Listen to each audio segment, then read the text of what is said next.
అందరికీ నమస్కారం. అమ్మ మాట అమ్మాయి బాట ఛానల్కి స్వాగతం. చాలా ఆనందంగా, సంతోషంగా, ఉత్సాహంగా సాగుతుంది కదా మన ప్రయాణము. మనం ఏం తెలుసుకుంటున్నాము, తెలుసుకున్న దాని నుంచి ఏమి ఆచరణలో పెడుతున్నాము అనేది కూడా మనం ప్రతి సెకండ్ ఆలోచించాలి. మన కోసం విశ్వం మనకి ఇలాంటి అద్భుతాలను మనకి చేసేటప్పుడు మనం ఎందుకు దాన్ని అందుకోలేకపోతున్నాము, పొందలేకపోతున్నాము, అనుభవించలేకపోతున్నాము అనేది మనకి మనమే తర్కించుకోవాలి. తర్కించుకుని మన జీవన విధానాన్ని మనమే మార్చుకోవాలి. మొదలు పెట్టుకుందామా? చివరి వరకు వినండి, మధ్యలో స్కిప్ చేయకండి ప్లీజ్. మనకి అర్థమైనప్పుడు మన జీవితం కూడా అద్భుతంగా ఉంటుంది. మొదలు పెట్టుకుందామా? చేతన ఉపచేతనకు గల భేదాలు. చేతన ఉపచేతన అనేవి రెండు మనసులు కాదని మనం గుర్తుపెట్టుకోవాలి ముందు. అవి కేవలం పనులను ఆచరణలో పెట్టే రెండు గోళాలు. మన చేతనాత్మక మనసు అనేది కారణాలు చూపే మనసు. అదే ఎంపికకు సహాయపడే మనసు. ఉదాహరణకు మనం మన పుస్తకాలు, మన ఇల్లు, మన జీవిత భాగస్వామిని ఎంపిక చేసుకుంటాము. మన చేతనాత్మక మనసుతో మనం అన్ని నిర్ణయాలు తీసుకుంటాము.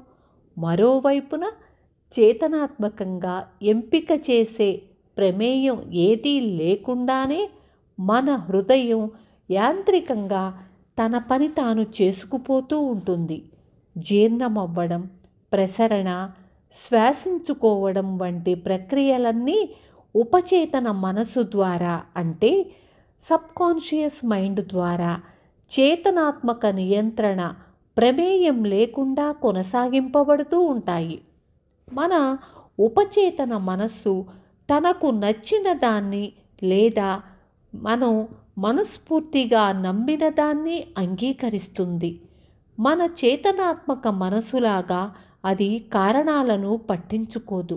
అలాగే మనతో వివాదాస్పదంగాను వాదించదు. మన ఉపచేతన మనస్సు భూమి అంటే నేల లాంటిది. అది ఎటువంటి విత్తనాన్ని అయినా, అది మంచిది కానివ్వండి, చెడ్డది కానివ్వండి, అంగీకరిస్తుంది. మన ఆలోచనలు విత్తనాల వలె చురుకైనవి, ప్రతికూలమైనవి. నాశనాన్ని కోరుకునే ఆలోచనలు మన ఉపచేతన మనసులో ప్రతికూలంగా పనిచేస్తాయి. నిర్ణీత సమయంలో అవి బాహ్యానుభవంలోకి అదే అంశానికి అనుగుణంగా సంభవిస్తుంది. గుర్తుంచుకుందాం, మన ఉపచేతన మనసు మన ఆలోచనల మంచి లేదా చెడు, నిజం లేదా అబద్ధాలను రుజువు చేయడానికి పూనుకోదు. అది మన ఆలోచనలు లేదా సూచనల ధోరణిని బట్టి స్పందిస్తుంది. ఉదాహరణకి, మనం ఒక అంశాన్ని నిజమని చేతనాత్మకంగా భావించినప్పుడు అది నిజం కాకపోయినప్పటికీ మన ఉపచేతన మనసు అది నిజమని అంగీకరిస్తుంది. అలా నిజమని అనుకోవడం వల్ల కలిగే పరిణామాల్ని అనుసరించి దానివల్ల కలిగే ఫలితాలనే తీసుకొస్తుంది. సైకాలజిస్టు చేసే ప్రయోగాలు. మనస్తత్వవేత్తలు వశీకరింపబడిన కొంతమంది మీద అనేక ప్రయోగాలు చేసిన మూలంగా కనుగొన్నది ఉపచేతన మనసు. హేతుబద్ధమైన ప్రక్రియకు అవసరమైనవి ఎంపిక చేసే, పోల్చి చూసే సమర్థత లేదు. మన ఉపచేతన మనసు ఎంత అసత్యమైన సూచనలైనా అంగీకరిస్తుంది. ఒకసారి ఆ సూచనను ఆమోదింపబడితే ఆ సూచనను బట్టే అది ప్రతిస్పందిస్తుంది. సూచనలకు మన ఉపచేతన మనస్సు యొక్క సౌలభ్యం నిరూపించుటకు ఒక ఉదాహరణ చూద్దాం.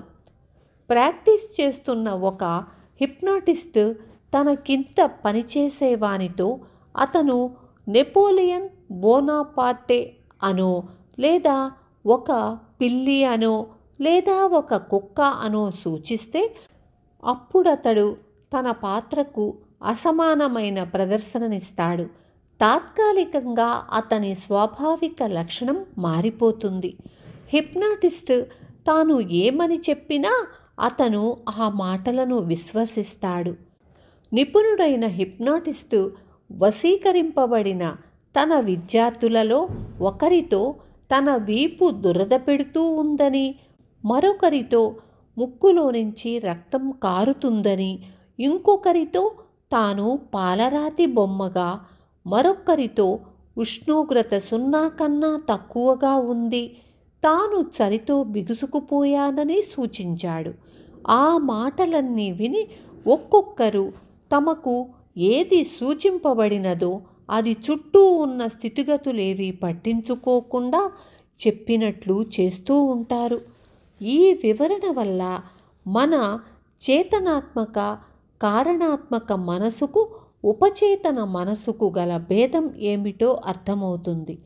ఉపచేతన మనసు వ్యక్తిపరమైనది కాదని, దానికి ఎంపిక అనేది ఉండదని, మన చేతనాత్మక మనసు ఏది చెబితే అదే నిజమని అంగీకరిస్తుంది. అందువల్ల మనం ఎంపిక చేసుకునే ఆలోచనలు చుట్టూ ఉన్న పరిసరాల ముఖ్యత్వాన్ని బట్టి మనం ఆశీర్వదింపబడటం, ఉపశమనం పొందటం, స్ఫూర్తిని పొందటం అనేది ఉంటుంది. అవే మన ఆత్మకు ఆనందాన్ని కలిగిస్తాయి. బాహ్య అంటే ఆబ్జెక్టివ్, వ్యక్తిగత అంటే సబ్జెక్టివ్ మనస్సుల స్పష్టీకరణ. చేతనావస్థలో ఉన్న మన మనస్సును కొన్ని సమయాలలో మన బాహ్య అంటే బయట మనస్సు అని పేర్కొనబడుతుంది. ఎందుకంటే అది బయటి వస్తువులతోనే పనిపెట్టుకుంటుంది.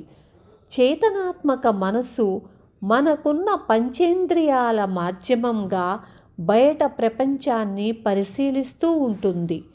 మనకు మన పరిసరాలలో ఉన్న సంబంధంలో మన చేతనాత్మక మనసు మనకి మార్గదర్శిగా, నిర్దేశకునిగా వ్యవహరిస్తుంది. మనం మన పంచేంద్రియాల ద్వారా జ్ఞానాన్ని సంపాదిస్తాము. మన చేతనాత్మక మనసు పరిశీలన, అనుభవం, విద్య ద్వారా నేర్చుకుంటుంది. ఇంతకు ముందే చెప్పినట్లు చేతనాత్మక మనసు చేసే అత్యంత గొప్ప కార్యం హేతువాదన. ఉదాహరణకి మనం ఏటా వేలాది మంది పర్యాటకులు లాస్ ఏంజల్స్ నగరానికి విచ్చేయు వారిలో ఒకరనుకుందాం.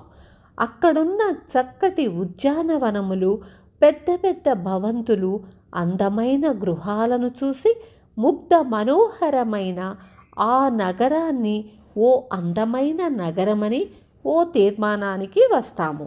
అదే మన బాహ్య మనసు యొక్క పనితీరు.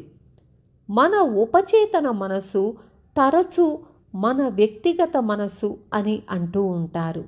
మన వ్యక్తిగత మనసుకి తన పరిసరాలు తెలుసుకోవడానికి పంచేంద్రియాల మీద ఆధారపడదు. మన ఉపచేతన మనసు అంతర్దృష్టి ద్వారా గ్రహిస్తుంది. మనలోని భావోద్వేగాలకు స్థానం అదే. అది మన జ్ఞాపకాలను దాచే గిడ్డంగి వంటిది. మన బాహ్యేంద్రియాలు తాత్కాలికంగా పనిచేయునప్పుడు మన ఉపచేతన మనసు అత్యుత్తమంగా పనిచేస్తుంది. మరోలా చెప్పాలంటే మన చేతనాత్మక మనసు అత్యుత్తమంగా పనిచేస్తుంది. మరోలా చెప్పాలంటే ఎప్పుడైతే మన చేతనాత్మక మనసు తాత్కాలికంగా నిలుపుదల చేసినప్పుడు లేదా అది నిద్రావస్థలో ఉన్నప్పుడు మన మేధస్సు బహిర్గతమవుతుంది. మన ఉపచేతన మనస్సుకు ప్రాకృతికత అవయవాలు వాడకుండానే వినగల శక్తి, చూడగల శక్తి ఉంది. దానికి దివ్య దృష్టి ఉంది. మన ఉపచేతన మనస్సు మన శరీరాన్ని విడిచిపెట్టి సుదూర ప్రాంతాలకు ప్రయాణం చేయగలదు. తరచూ అత్యంత వాస్తవమైన సరైన సమాచారాన్ని తీసుకురాగలదు. మీ వ్యక్తిగత మనసు ఇతరుల ఆలోచనలను చదవగలదు లేదా మూసి ఉన్న ఇనుప పెట్టెలో ఉన్న డబ్బును కూడా దివ్య దృష్టితో గ్రహించగలదు. మీ వ్యక్తిగత మనసుకు ఏ విధమైన పరికరణము లేకుండా ఇతరుల ఆలోచనలను అర్థం చేసుకునే శక్తి కలదు.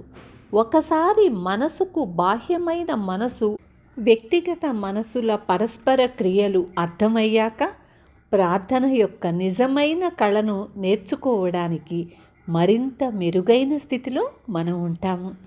కొంచెం అర్థం చేసుకోవడానికి ఇబ్బందిగా ఉండొచ్చు, కానీ మీరు 1-2 సార్లు వింటే మీకు అర్థమవుతుంది. మనం ఆచరణలో పెట్టడానికి ఇంకా సులువవుతుంది. రేపు మళ్ళీ మీ ముందుకు వస్తాను. Thank you so much. Like చేసి షేర్ చేయండి.